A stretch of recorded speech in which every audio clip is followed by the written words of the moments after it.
Morning, everyone. This is Mitchell back here on my YouTube channel. It's good to see you guys again after a few months. I have not had time to do a lot of videos this year because I'm just so busy with work and tied up at home and everything. So it's nice to be back, and it's my favorite week of the year, which a lot of you guys know is finally here. It is the March Madness. It's going to be more of a normal one this year because the COVID restrictions are very limited, and full attendance is now allowed with the vaccination rates going way up, and it's really getting better with the virus. So, and then the mask mandates and that are getting lifted by a lot of different states and countries now. So I'm very excited about that, to have more of a normal tournament where the bands are going to be there, and it's going to be a lot more hyped as it was instead of last year. Even though last year was hyped, this will absolutely be an extra step up this year. And then another one that CBS Sports mentioned last night, the other win for sure, more than just the normal March Madness for the first time in a few years, is Dick Vitale is officially cancer-free as the news sparked yesterday and Saturday, and then he was back to the announcing stage for the first time in 2-3 months. So that was good to have that news happen. He's in recession now, so that was really awesome to have that happen, where he can do what he loves for a selected basis now. So yeah, there's gonna be a lot of upsets this year. I've been doing many brackets in a row, and you guys will probably expect that I'll do a lot of brackets in a row. I'm gonna do an ESPN Tournament Challenge ones and CBS, and I'm gonna do also another ESPN one of a coin flip. I'm gonna be doing that video before the games start Thursday. So yeah, from here on out, we will start up here. We have Gonzaga and Georgia State. Georgia State won on a very improbable way years back, and yeah, that was a good one. But they're not going to beat Gonzaga. I cannot pick a 16th seed over Gonzaga, and Gonzaga has a lot of their guys back this year besides Jalen Suggs, so I got to see them win the first round here.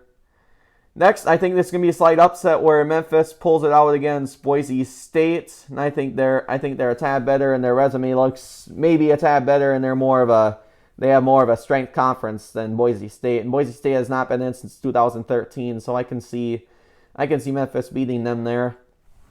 Next, we have Connecticut against New Mexico State. New Mexico State was close to pulling out an upset last year, but it still didn't happen. There's still a chance it could happen this year, but I do not see that happening. So UConn's had a way better year in the Big East. They have not been in the tournament for 4 or 5 years now, so this could be their chance to get a good first-round win, and they would beat a good first-round team there. Arkansas and University of Vermont. I will take Arkansas to continue their run, and they made the Elite Eight last year, so I got to take them there. Alabama against Rutgers and Notre Dame. I don't think Notre Dame should have been in. I can't believe it, but I can't believe Texas Tech did not get in. They were in the SEC final game yesterday, and they did not get in the tournament. There's a couple teams I could maybe even do analysis on that could have really gotten in, and I don't think Notre Dame had enough deserving factors to get in. When a lot of Big Ten teams got in, they had all the Big Ten teams that were on the bubble, and they still got in. So that's very controversial to me still, even as a Michigan fan, that they got into a lot of questions that happened. So yeah, anyway, Notre Dame should not be in the tournament, and then Rutgers I think had enough big wins to make the tournament, and especially late on in the season. But even them, I'm kind of against in the tournament. They could have had better competition than NIT, but yeah, regardless, they will give Alabama a game. But with Alabama's premier and experience, I gotta take Alabama. And then it's Chris Beard's first year without coaching at Texas Tech. They will be playing Montana State. It's a step up from when they were the 7th seed last year, and I could see Texas Tech winning that one, and then they would have a tough matchup with Alabama then.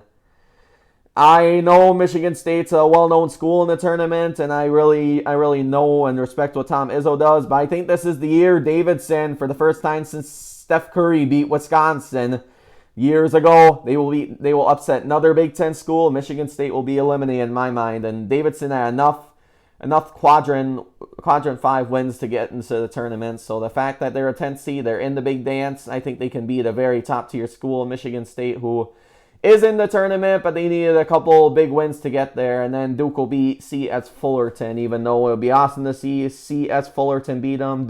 I gotta take Duke there.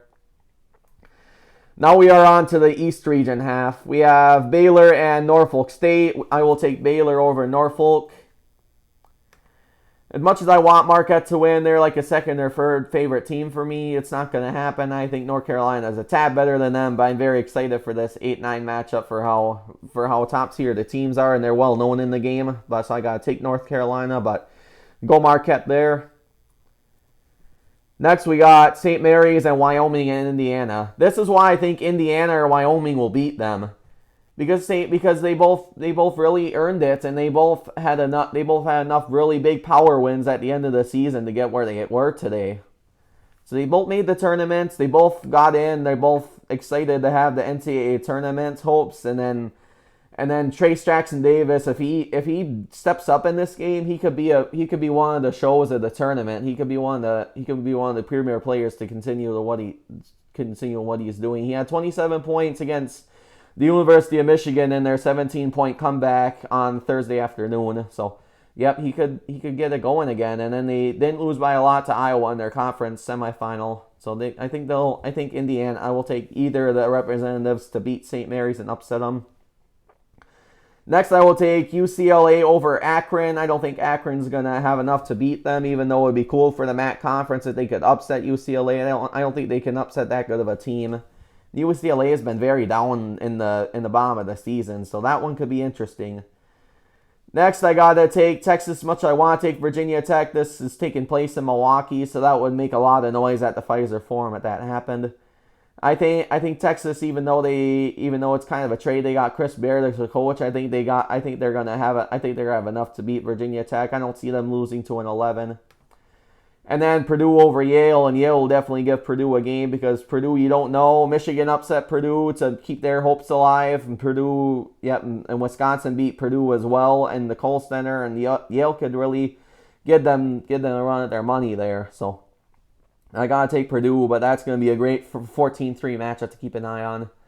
Murray State and San Francisco. I have a hard time not taking San Francisco, but they're one of the last bubble teams. Once they really got good wins, they don't have to be at the bubble anymore. But I don't think they're good enough to beat Murray State there. And then Kentucky will beat St. Petersburg, who was a 15th seed. So then we move on to the South region. We have the second number 1 overall seed, Arizona against Wright State. I gotta take Arizona. Seton Hall and TCU. A lot of people are saying TCU is an upset alert, but I gotta go with Seton Hall here because I think they're a bit more known than what TCU has been. I don't think TCU's been in since the mid 2010s, so I do not believe so there.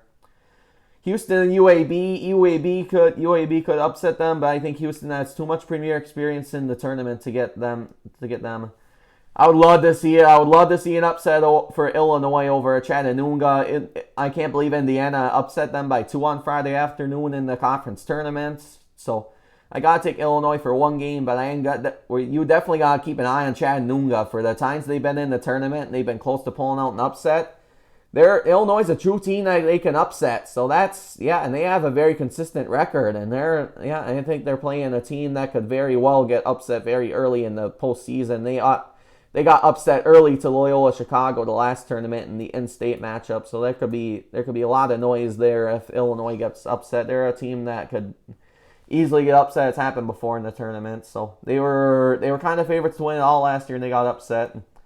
Next, my University of Michigan Wolverines, who could have made the first 4, but they still got enough attention where they got a bye even, which I don't agree with, but they got a bye, they got in. Against Colorado State, who's in a good conference, but they're not as in a more top tier conference as the Big Ten is. So I have to take Michigan, and I think Hunter Dickinson will have one of his best games of the season, and it's gonna come down to a couple free throws and some consistency. But I think Michigan will prevail and get one game done at least out of it. And then Tennessee will beat Long Beach State. They look a lot better this year. They beat Texas A&M just by under 30 yesterday in the SEC championship game, and I gotta take them to win the first game. Ohio State against Loyola Chicago. I got to go with the Big Ten over Loyola Chicago. I know a lot of people are picking Loyola Chicago on the bracket things I've been watching last night on CBS Sports, but I can't really go against Ohio State over them. And one of these years, Loyola Chicago is going to fall early, and I think this year they're going to fall earlier than they normally have. So Ohio State will beat them there. Nova will beat Delaware. So then in the Midwest region, we have Kansas and Texas Southern. Texas Southern beat Michigan State a while ago. I can't see them beating Kansas. I cannot pick the 16th seed over them. So 1 over a billion that'll happen. Kansas will move on there.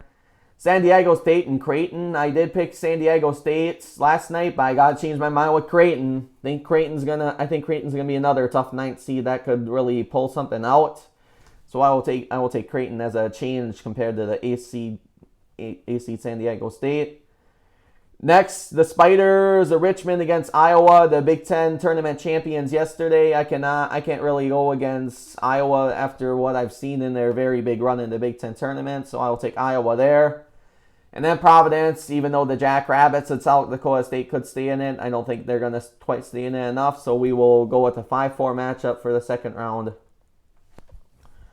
We will go with LSU to beat Iowa State in a very, very big game in Milwaukee, and Iowa State's going to definitely keep it close, and they're one of my favorite outside Big Ten teams to watch, so I kind of want Iowa State to win, but I got to go with LSU. They haven't had Tremont Waters in a few years, but it's a decent seed at least, so the seed is really decent for them. Next, we have Wisconsin, who plays in Milwaukee. The tournament is in Milwaukee, and the Badgers got selected as a 3 seed. I actually was thinking they would go to Milwaukee once I saw the 3 seed Milwaukee open, but Wisconsin is in the tournament as a 3 seed, and it is in the Pfizer Forum. So I think a lot of the red will be a sea of red in the stadium, and I think they're gonna definitely start out well and beat Colgate in the second round matchup.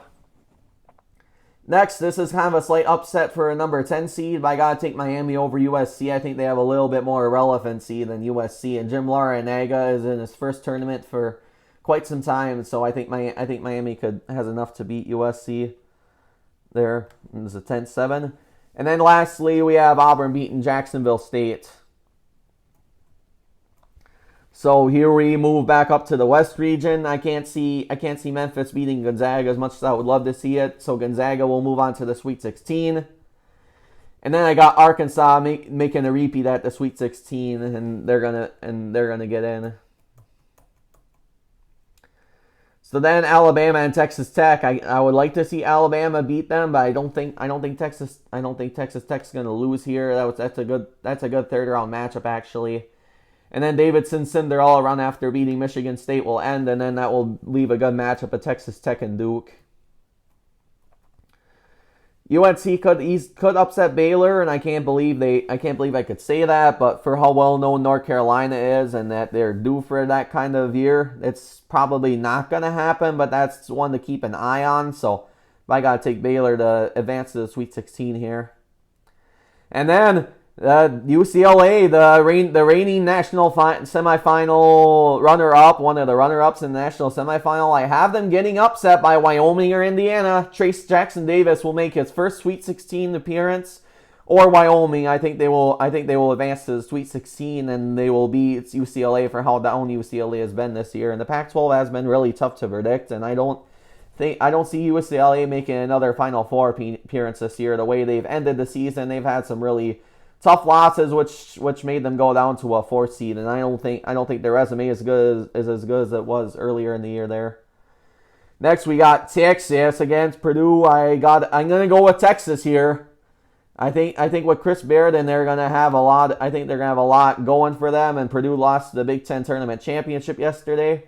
I think that's gonna be a 1-6 versus 3 matchup. That's gonna happen in the Pfizer, and Purdue got upset years ago. Last time it was in the Bradley Center, and they got upset to a double-digit seed. I can't remember who it was, but yeah, I can look it up quick. So, yeah.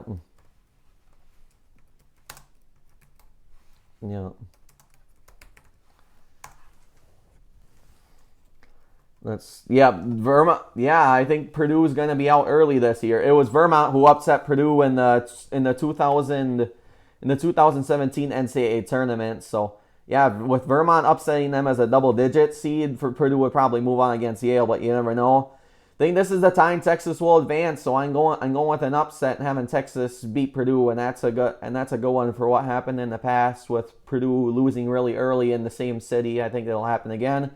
I think Texas has a slight better advantage than Purdue for kind of their collapses in the previous tournament. So Texas will advance to the Sweet 16. Congratulations to Texas.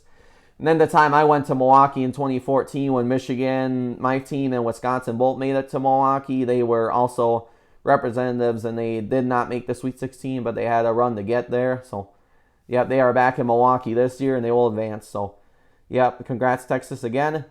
Murray State's over in Kentucky. I can't take Murray State to beat Kentucky, so Kentucky will advance to the Sweet 16 again. And then Arizona against Seton Hall. I will take Arizona in their continuous good season to move on to the Sweet 16, and I think Illinois will lose in the second round to Houston to move on to the Sweet 16. And Houston made it all the way to the Elite Eight last year and lost to Baylor. So they will make their second straight Sweet 16 appearance here. So Houston will be back in the Sweet 16 here. And then I would love to see my Wolverines make the Sweet 16, but for how down they're only 17-14 in the tournament, and Tennessee has a lot more depth in their lineup this year. I can see Tennessee making the Sweet 16 here.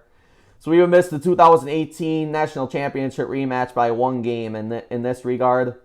And then Ohio State doesn't quite have enough to beat Villanova as much as it would be good for the Big Ten that they did. They don't really have enough, so I see Villanova beating Ohio State as well. On to the Midwest region, we have Kansas and Creighton. I gotta take Kansas here. I'm not really ready to see Kansas lose quite yet.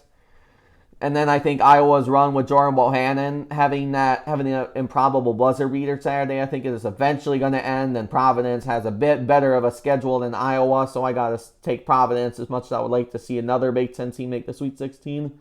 Probably not going to happen, so I'm going to take Providence over Iowa.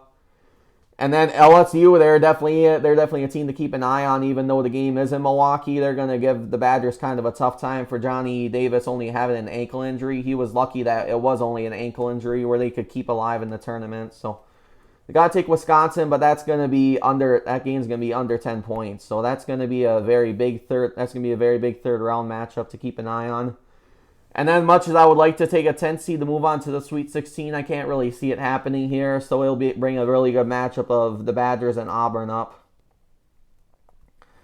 So on to the Sweet 16, we got Gonzaga and Arkansas. I can't really take Arkansas over Gonzaga, so I gotta take Gonzaga to make their second straight Elite Eight appearance.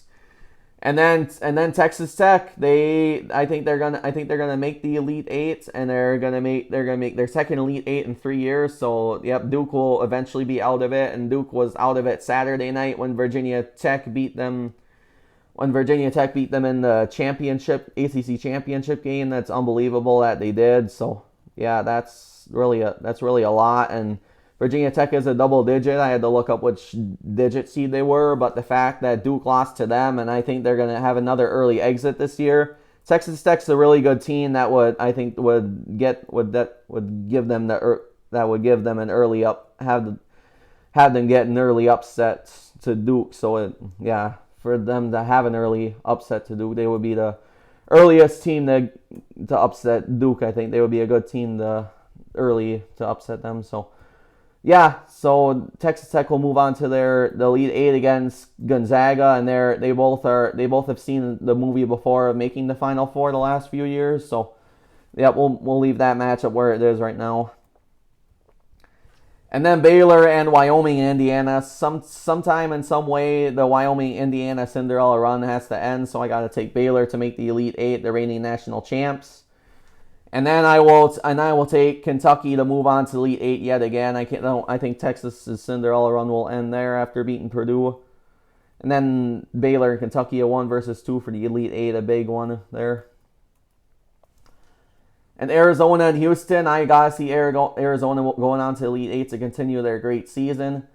And then Tennessee, their run will end against Villanova for their tournament collapses in the past, including against Loyola Chicago as an 11th seed. I don't think they're going to make it past the Sweet 16. I don't know. That could be their year, but I've said that before a lot of times with Tennessee, and they haven't won it in the past. One year I even had them winning it all in one of my brackets, so I don't see them making it all the way here. So yeah, Villanova will move on to Elite Eight there under head coach Jay Wright, and Colin Gillespie I think is going to be a very, very good player to watch in the tournament. He's a player to definitely watch for. So next, I think Kansas. Michigan upset Kansas as a 4 seed and Dallas, and they made a very big comeback in 2013.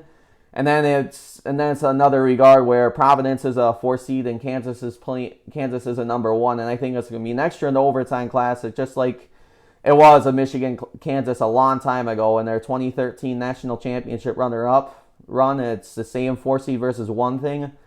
And I think Providence will have enough, and it will be the same type of story where they come back at the end, and Providence will move on to Elite Eight. So congratulations, Providence. You will be on to Elite Eight as a very, very big upset that not a lot of people may not get right if it happened.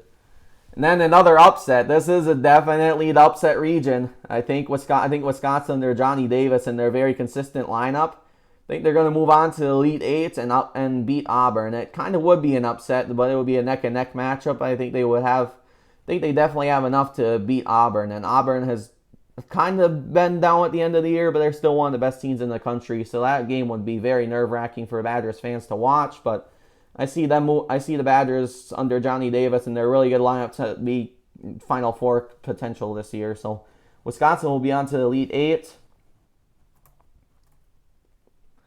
Then we will go back to the top here. I can't see Texas Tech making the Final Four over Gonzaga as much as it would be awesome. I got to take Gonzaga to be the regional champions of the West. And then Arizona and Villanova, for how good this matchup was, I think Arizona is a tad better this season anyway than Villanova. So I gotta take Arizona to be the regional champions of the East, so the South region. So Arizona will move on there. And then Providence's run will end if they play Wisconsin in the Elite Eight, and Wisconsin has a slight more advantage in their very good conference play and in general for how good of a season they're having. Wisconsin in this matchup will move on to the national semifinal, so Wisconsin will win that region.